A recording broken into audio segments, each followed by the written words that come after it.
No, it's going to be a long road to recovery for so many hit by Sandy.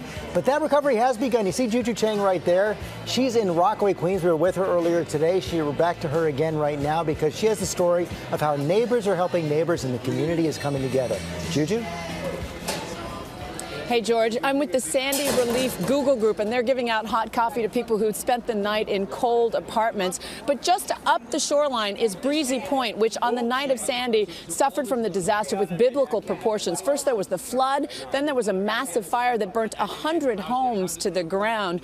But, you know, Breezy Point is a very tight-knit community of cops and teachers and police officers, and they're banding together to lend each other a helping hand.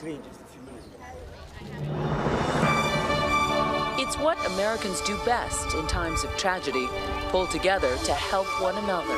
You need help with the house?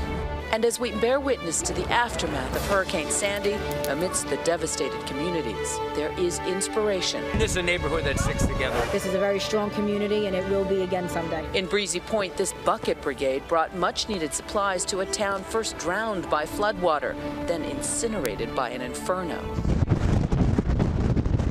The volunteer fire department lost everything. All our vehicles, all our equipment, hand tools, power tools, supplies, everything done. But fellow firemen have come to their rescue. Volunteer fire department in the Bronx allowed us to use one of their spare vehicles that they had, and just something to get around in. That way, God forbid there is an emergency down here, we can get around and we can get to it. So people are lending you trucks? Yes. This crew from Long Island rushed out to donate their old uniforms. It's a time of need for other fire departments. We're all together. We all help each other out. It's people like this here that get people back on their feet. Hot meals, all the volunteers, churches, they're the ones that make it happen. Donna Soley, who last week vented her frustrations to Senator Charles Schumer, "We're gonna die, we're gonna freeze," now says she's beginning to see the light at the end of the tunnel. He listened to my cries of help, and he's brought everything that he promised to bring. At St. Thomas More, where many residents sought shelter from the storm, Mass was a chance to reflect and give thanks. This peninsula will rise again to be a home for people, and I know the Lord will hear our prayers.